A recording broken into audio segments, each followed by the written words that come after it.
Ensuite, ça continue, le courriel de Jean. Enfin, ayant une mère allemande et de la famille dans l'ancienne Allemagne de l'Est, je voulais vous poser une question concernant l'Europe centrale et orientale. Je sais que vous vous intéressez beaucoup à ce qui se passe dans cette partie du continent. Ben oui, c'est eux qui résistent. Hein, c'est pas l'Allemagne de Merkel qui résiste, c'est l'Allemagne de l'Est. C'est l'Europe de l'Est. L'Europe centrale, l'Europe, hein, la Pologne, la Hongrie, et même la République tchèque, dans une moindre mesure aussi la Slovaquie, etc. Bon. Peut-on dire que le communisme, je tiens à préciser que je n'ai pas beaucoup de sympathie pour cette idéologie, ait pu paradoxalement préserver l'ex-RDA et les autres pays de l'ancien bloc socialiste? La population y est restée très homogène, y compris en Allemagne de l'Est et même dans les grandes villes, Dresde, Leipzig, Magdebourg, et les gens plutôt hostiles à l'immigration massive, succès de l'AfD, de Viktor Orban, du PIS en Pologne, etc. Les régimes communistes, certes internationalistes, n'ont pas été favorables à l'immigration.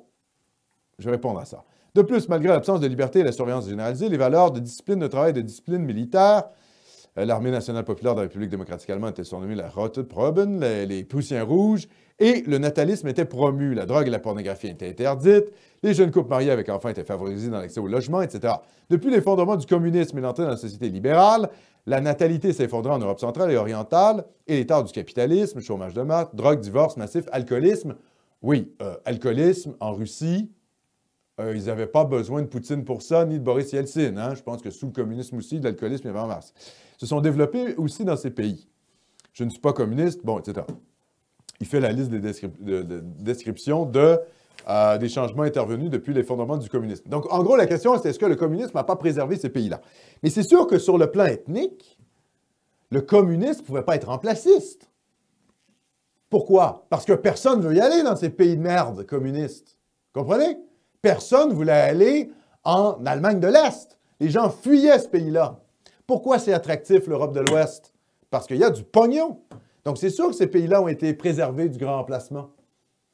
Et en plus, le communisme avait hérité d'une société conservatrice. Donc, il promouvait finalement, sur un air d'aller, les valeurs traditionnelles. Je rappelle quand même une chose, en Europe centrale et en Europe de l'Est, l'effondrement démographique de la natalité, ça s'est produit malgré le communisme. Là. Les femmes ne faisaient pas beaucoup d'enfants et aujourd'hui, il y a des problèmes de natalité en Pologne, en Ukraine, en Hongrie, partout. Là. Les gens ne font pas d'enfants. C'est d'ailleurs pour ça que Orban, en Hongrie, met en place des mesures natalistes très fortes. C'est parce que les Hongroises ne font pas de mômes. Et ça ne change pas. Et c'est la même chose en Russie. Hein? Les femmes russes, le taux de natalité est très bas. Je rappelle aussi, pour les gens qui pensent que la Russie est ultra-conservatrice et qu'il y a un grand renouveau religieux, le taux de fréquentation des églises en Russie est plus bas qu'au Québec. Okay, je rappelle de ça. Donc, il y a la propagande du régime qui réhabilite l'Église orthodoxe, ça c'est une chose. Puis après, il y a la réalité sociologique. La réalité sociologique, c'est que les Russes vont moins à l'Église le dimanche qu'au Québec. Donc, je veux dire, voilà, il faut se calmer avec cette espèce de conservatisme. Je pense que c'est plus facile pour ces pays-là de résister au grand remplacement pour des raisons économiques. C'est des pays qui ne sont pas attractifs, d'une part. D'autre part, ils ont un rapport à l'islam qui n'est pas le même. Ils n'ont pas la culpabilité occidentale par rapport à l'islam parce qu'ils n'ont pas colonisé et parce que, on peut prendre le cas de la Hongrie, ils ont dans leur, dans leur passé récent, ils ont cette histoire de résistance aux Ottomans qui essayent d'envahir l'Europe. Donc, leur conscience historique n'est pas à l'ethnomasochisme face à la colonisation, par exemple en Algérie.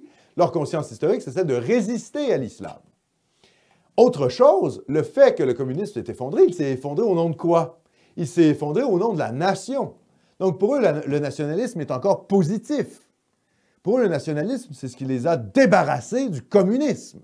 Et c'est pour ça que c'est plus facile de valoriser l'aspect national en Pologne, en Hongrie, etc.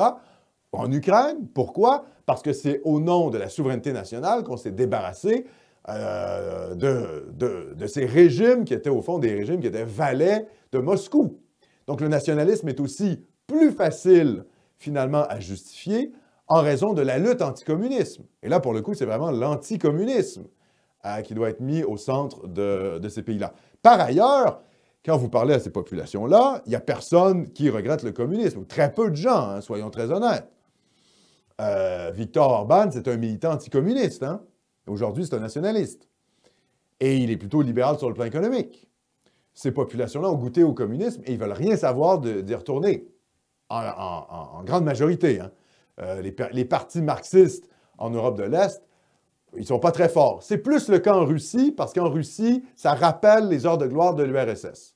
Mais ça, c'est parce qu'ils sont dans un attachement nationaliste face au marxisme. Mais le cas de la Russie est un cas à part.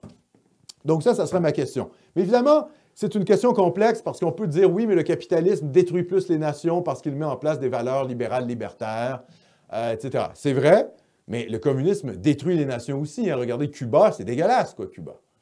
Est-ce que c'est juste à cause du communisme? Non. Je veux dire, l'Amérique centrale, comme on l'a dit en général, les Antilles, c'est pas reluisant, hein, peu importe le régime que vous mettez en place. La Jamaïque, qu'elle soit capitaliste ou communiste, ça va rester la Jamaïque, quoi. Bon, ça va rester un peu horrifiant. C'est la même chose un peu pour Cuba. Mais le communisme, par l'appauvrissement, a été, à mon sens, une catastrophe. D'ailleurs, aujourd'hui, si les pays d'Europe de l'Est sont obligés de se farcir la morale progressiste de l'Europe de l'Ouest, c'est parce qu'ils ont été ralentis sur le plan économique par le communisme. C'est pour ça que la stratégie des régimes, disons, plutôt nationalistes ou conservateurs d'Europe centrale face à Bruxelles, c'est de pomper le plus de pognon possible qu'ils peuvent. Ils ramassent le pognon, et puis quand c'est le temps d'accepter la propagande transgenre pour les enfants dans les écoles ou Mamadou qui vient du tiers-monde, ils disent « Allez vous faire foutre ». Et ça, à moyen terme, je pense que c'est le plan de l'Europe centrale. C'est de ramasser le plus de fric qu'ils peuvent de Bruxelles pour, à un moment donné, dire « OK, ben, l'Union européenne, on se casse ». Et c'est ce que je leur souhaite, parce que s'ils restent dans l'Union européenne, ça va venir avec l'effondrement national et avec le grand remplacement. Donc, à terme, je ne sais pas quel chemin ces pays-là vont prendre, mais j'espère vraiment qu'ils vont tirer le meilleur parti possible de l'Europe en, finalement, se montant sur le plan économique, et puis, à un moment donné, se casser, hein, ou changer l'Union européenne pour que ça devienne un truc patriote. Mais on n'y croit pas trop. Alors ça, c'était Jean qui termine son courrier en nous disant « Je vous remercie pour vos réponses, amitié patriotique ». Merci, Jean.